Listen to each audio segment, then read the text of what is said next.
It's Nick A30 here. Have you struggled for a long time with surviving when you're using the bow on The Last of Us multiplayer? Well, don't you worry. I'm going to be sharing some advanced tips and tricks that will make you guys become absolute pros with one of the most underrated weapons. Let's get into it. The pop-in shot. The pop-in shot technique is basically aiming and shooting the bow, and while your character is reloading, you stop aiming to move left and right, and if you can, crouch and stand back up while moving left and right. This throws off the enemy's aim, and you're not a sitting duck while your character reloads. While aiming when doing the pop-in shot, I recommend drag shotting. This is a very easy way to aim with the bow because of the aim assist on The Last of Us. As your reticle is panning over the environment, it will go normal speed, but then as it goes over the enemy's body, it will be slowed down from aim assist, making it very easy to time and release an arrow while your reticle is on the enemy. I find it to be the easiest way to aim with the bow.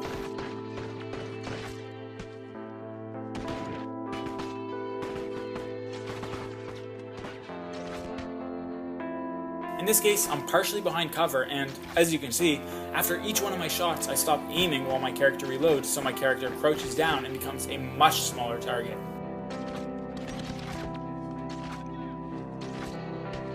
This is just showing you guys what it looks like when someone's performing the pop-in shot technique on you. As you can see, it really throws off your aim.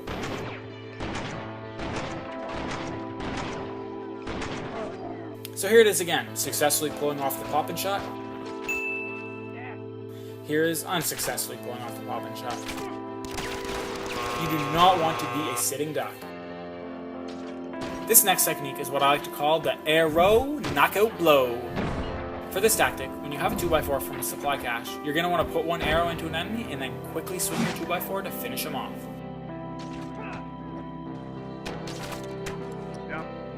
This enemy has a modded 2x4, but I'm still able to stick an arrow into him and then swing my 2x4 to down him before he can even touch me.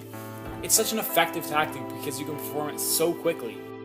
The arrow knockout blow technique can also work with your fist and the machete as well. But before I go any further, I'll walk you guys through the damage that these weapons deal.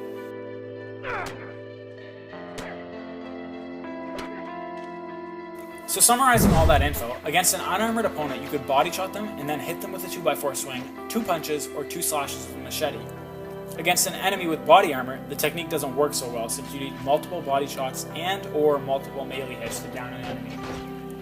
But if you headshot an armored opponent, you could then down them with a 2x4 swing, a machete slash, or 2 punches. Technique number 3, corner shooting. Let's go. While aiming in cover, slowly creep out while adjusting your aim so that the bow reticle is lined up on the enemy. Make sure you're still as far into cover as possible so that the trajectory path for the arrow is just barely on the enemy, and it would hit the cover you're hiding behind if you were to move ever so slightly back into cover. This tactic allows you to hide your entire body from the enemy while you're still able to shoot them. With corner shooting, I like to pop in cover while I'm reloading, then pop back out and shoot, like you see here, just so the enemy has even less opportunities to shoot at you. So, in these clips, you'll see my buddy trying to shoot me, but since I'm corner shooting, the only thing exposed are my hands, which is a very small target. Now here's what he was seeing. You'll notice that he's shooting me with no problem whatsoever, yet I can barely even see his hand to shoot it. Corner shooting works whether you're standing or crouching, so here's a clip showcasing crouching while corner shooting. Now, the bow is the only weapon in The Last of Us multiplayer, the only one that allows you to corner shoot and has practically your entire body in cover. No other weapon allows you to do this. You'll see that with the hunting rifle when I'm trying to corner shoot, but I easily get shot down right here because my body is just exposed. Right here, my buddy stated that he is as far into cover as possible while still being able to have his crosshair on me. As you can see, it's nothing like how hidden you are when corner shooting with the bow, and it's what corner shooting looks like for every single weapon in The Last of Us other than the bow. Now obviously with corner shooting, you don't want your enemies to have an angle on you, otherwise you won't be hidden. Right here, I have an angle on my buddy, and you can see how much of his body is exposed. Corner shooting is ineffective in this case. Moreover, you need to perform corner shooting against walls and objects that are flat, otherwise your body will be exposed tremendously, such as here. And here, where my enemy is using a tree, which is curved, to corner shoot. It's very difficult to pinpoint where arrows are being fired from with the bow. See, I shoot this guy once and he keeps running forward to take cover in this building, as he's unaware where the shot's coming from.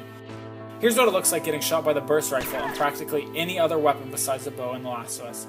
So it's very easy to determine where the shot is coming from by listening to the gunfire. And there's even a small line of blood that always indicates where the shots are coming from. The little blood line when being shot by the bow is just as similar as the blood line when being shot by any other weapon. However, unlike every other weapon, you can't clearly pinpoint where the arrows are being fired from by using sound, like you can with gunfire. This is because the bow is the most silent weapon in The Last of Us multiplayer, even quieter than the Spectre, the Silent Semi-Auto, and so forth.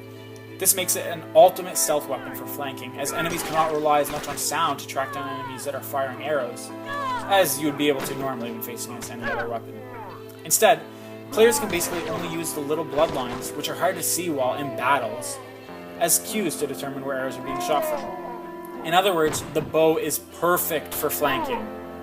There's a very noticeable 52-second increase in fire rate between the unupgraded and single upgraded bow, whereas there's only a 16-second increase in fire rate between the single and double upgraded bow. Hence, when you guys are using the bow, a single upgrade should be mandatory, and I recommend a second upgrade too, because with the tactics I presented, you're going to be typically up close and personal with the enemy, so fire rate is very crucial for survival. For instance, this enemy has a Spectre, which has the fastest fire rate out of every weapon. We both fire at roughly the same time, yet I'm easily able to down and execute him with my double upgraded bow, since it fires arrows so quickly.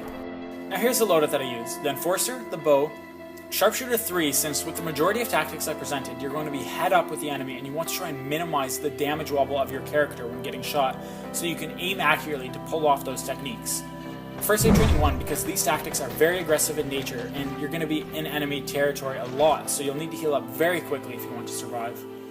Sharp Ears 2, so you can constantly use Listen Mode to have the drop on enemies to know when it's the perfect time to use the drop-in shot, the arrow, knocko blow, corner shooting, or any other tactic. You'll just simply be ready to strike with Sharp Ears. With this loadout, you could also swap your Enforcer with the Revolver, allowing you to get Sharp Ears 3 instead of 2. Really quickly, I'd like to give a shout out to all these people that helped me with this video. It wouldn't have been possible without them. Thanks guys. I hope you guys enjoyed this tips and tricks video.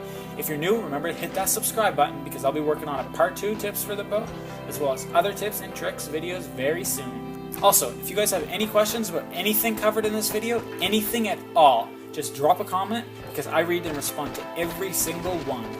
And also, I'm sure most of you have heard of him, but Sancho West has some great tips and tricks videos covering everything related to The Last of Us multiplayer, such as tips for the bow. All of them are really detailed and you guys will definitely want to check out his channel. So, Sancho gave me a shout out before that helped me out a lot, and I'd like to return the favor even though my channel isn't as large as his. If any of you do check out his video, please make sure to